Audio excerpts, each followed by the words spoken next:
अस्सलामुअलैकुम। उम्मीद करती हूँ कि आप सब खैरियत से होंगे, ठीक ठाक होंगे। तो आज का जो हम टॉपिक पढ़ने जा रहे हैं वो है ह्यूमन स्केलेटन, इंसान का ढांचा।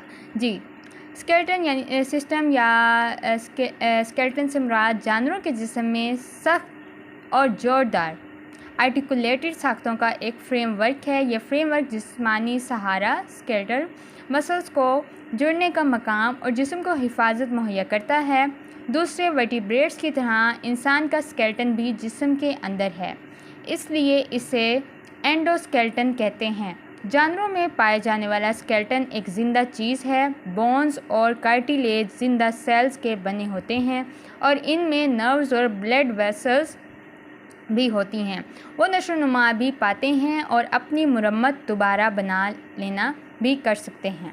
सबसे पहले हम पढ़ेंगे रोल ऑफ स्केलेटल सिस्टम। जी, स्केलेटल सिस्टम का रोल क्या है? स्केलेटल सिस्टम के बड़े काम हिफाजत, सहारा और हरकत है। जिस्म के अंदर स्केलेटल मस्कुलर सिस्टम के साथ मिलकर काम करता है और हरकत करने में मदद देता है। इसी तरह स्केलेटन कई अंदरूनी आर्गन्स की हिफाजत भी करता है, मसलन खोपड़ी दिमाग की हिफाजत करती है, वर्टिब्रल कॉलम स्पाइनल कॉर्ड की हिफाजत करती हैं और पसलियाँ हमारे दूसरे ज़्यादातर अंदरूनी आर्गन्स की हिफाजत करती हैं और वर्टिब्रल कॉलम हमारे जिस्म को सबसे बड़ी सपोर्ट भी फराहम करती है। इसके बाद हम पढ़ेंगे बोन एंड कार्टिलेज। बोन और कार्टिलेज मजमूई तौर पर इंसान का स्केलेटन हड्डियों बोन्स के फ्रेमवर्क पर मुश्तमिल है, लेकिन कुछ जगहों पर इस फ्रेम के साथ कार्टिलेज भी होती हैं। कार्टिलेज होती क्या है, इनका काम क्या होता है? कार्टिलेज एक गाढ़ा नीली माइल्ड सफ़ेद शफाफ मजबूत कनेक्टिव टिश्यू है, लेकिन हड्डी की निस्बत कम मजबूत। कार्टिलेज के सेल कॉन्ड्रोसाइट्स कहलाते हैं। हर कॉन्ड्रोसाइट्स कार्टिलेज के मैट्रिक्स के अंदर मौजूद फ्लूइड से भरी एक जगह यानी लेकुना के अंदर होता है। वो शक्ल में कह रहे हैं कि देख सकते हैं कि कार्टिलेज के मैट्रिक्स में कॉन्ड्रोसाइट्स क्या है। ठीक है जी, आगे हम पढ़ते हैं। कार्टिलेज के मैट्रिक्स के अंदर कोलेजन फाइबर्स भी होते हैं। ब्लड वेसल्स कार्टिलेज के अंदर दाखिल नहीं होती। कार्टिलेज 3 इकसाम के होते हैं। कितने किस्म के होते हैं कार्टिलेज? 3। आगे हम इसकी डिटेल पढ़ लेते हैं जी, एक मिनट जी। तो इसकी डिटेल में हम पढ़ते हैं। हाईलाइन कार्टिलेज सबसे पहले कौन सी है? हाईलाइन कार्टिलेज, उसके बाद है elastic cartilage and fibrous cartilage. Cartilage की जो 3 टाइप्स हैं। सबसे पहले हम पढ़ेंगे हाईलाइन कार्टिलेज। ये मजबूत लेकिन लचकदार कार्टिलेज है। यह कार्टिलेज लंबी हड्डियों के किनारों पर गिलाफ की शक्ल में होता है और नाक, लैरिंक्स, ट्रैकिया और ब्रोंकियोल्स में भी पाया जाता है। ये उन्होंने बता दिया कि कहाँ कहाँ पाया जाता है, नाक, लैरिंक्स, ट्रैकिया और ब्रोंकियोल्स। ठीक है, उसके बाद हम पढ़ेंगे इलास्टिक कार्टिलेज। ये साख्त में हाईलाइन कार्टिलेज जैसा ही है, यानी साख्त के लिहाज से हाईलाइन कार्टिलेज की तरह है। ये भी बहुत मजबूत होता है, लेकिन कोलेजन फाइबर के साथ साथ इलास्टिक फाइबर्स के जाल की वजह से ज़्यादा लचक रखता है। यानी हाईलाइन कार्टिलेज से ज़्यादा इलास्टिक कार्टिलेज जो हैं वो ज़्यादा लचकदार होते हैं। ये कार्टिलेज एपिग्लोटिस और पीना वगैरह में पाया जाता है, जो हमने पीना पढ़ा था एयर में, ठीक है, और एपिग्लोटिस।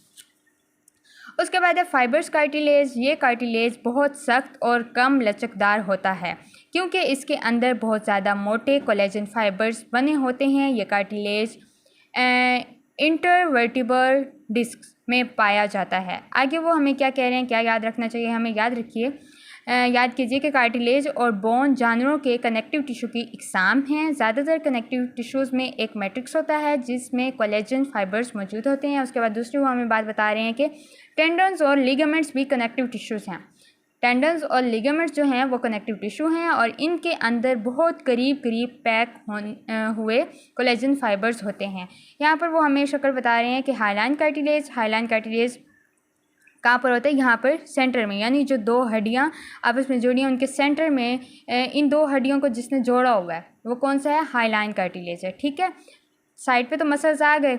और जो यहाँ पर वो हमें बता रहे हैं कि फाइबर्स कार्टिलेज जो है ये क्या है? इंट्रो एंड वर्टिब्रा है, vertebra 1, vertebra 2 and intervertebral discs. ठीक है, एंड आगे हम पढ़ते हैं जी बोन। बोन जो है जिसम में सबसे सख्त कनेक्टिव टिश्यू हड्डी है। हड्डियाँ ना सिर्फ हरकत करती हैं, सहारा देती हैं और जिस्म के कई हिस्सों की हिफाजत करती हैं, बल्कि ये रेड ब्लड सेल्स और वाइट ब्लड सेल्स भी बनाती हैं और मादनियात को ज़ख़ीरा भी करती हैं। ठीक है, हड्डियों के जो वर्क हैं, अब ये हमें एक अहम बात पता चल गई कि हड्डियाँ जो हैं red blood cells, white blood cells और मादनियात को ज़ख़ीरा भी करती हैं। ये 3 जो इनके काम हैं। ठीक है, एक बोन की बैरूनी सख्त तह कॉम्पैक्ट बोन कहते हैं। इसके अंदर का हिस्सा नरम और मसामदार है जिसे स्पॉन्जी बोन कहते हैं। स्पॉन्जी बोन के अंदर ब्लड वेसल्स और हड्डी का गूदा यानी बोन मैरो होते हैं। यहाँ पर वो कह रहे हैं कि बच्चे जब पैदा होते हैं तो इनमें करीबन 300 नरम हड्डियाँ होती हैं। इनमें चंद हड्डियाँ बाद में आपस में मिल जाती हैं। इस तरह एक बालिग में 206 हड्डियाँ होती हैं। ये आपसे MCQs में भी पूछ सकते हैं कि बालिग में हड्डियों की तादाद कितनी है, तो आपने बताना है 206 हड्डियाँ। और जब बच्चा पैदा होता है तो उसमें हड्डियाँ कितनी होती हैं, उसमें 300 हड्डियाँ होती हैं। यहाँ पर आप बता रहे हैं कि spongy bone, compact bone and bone marrow. Last में वो कह रहे हैं कि कार्टिलेज की तरह हड्डी के मैट्रिक्स में भी कोलेजन होता है, लेकिन इसमें मादनियात मसलन कैल्शियम और फॉस्फोरेट भी होते हैं। हम जानते हैं कि कार्टिलेज में एक ही किस्म के सेल्स पाए जाते हैं। दूसरी तरफ हड्डी के अंदर मुख्तलिफ तरह के सेल्स मौजूद होते हैं। हड्डी के बालिक सेल्स ऑस्टियोसाइट्स कहा जाता है। ठीक है, यानी हड्डी के जो बालिक सेल्स हैं उनको क्या कहा जाता है, ऑस्टियोसाइट्स कहा जाता है। यहाँ पर है हड्डी का matrix, osteocytes and blood vessels वगैरह की नाली। और ये शक्ल कह रहे हैं कि हड्डी की अंदरूनी साख्त है, हड्डी की जो अंदरूनी साख्त है वो इस तरह से होती है। तो उम्मीद करती हूँ कि आपको ये सारा समझ आ गया होगा हड्डी के बारे में। तो अगर कोई बात समझ नहीं आई तो आप पूछ सकते हैं, कमेंट कर सकते हैं। अपना और अपने प्यारों का बहुत सारा ख्याल रखिएगा। मिलते हैं अगली वीडियो में, तब तक के लिए आपसे इजाज़त चाहूँगी। अल्लाह हाफ़िज़।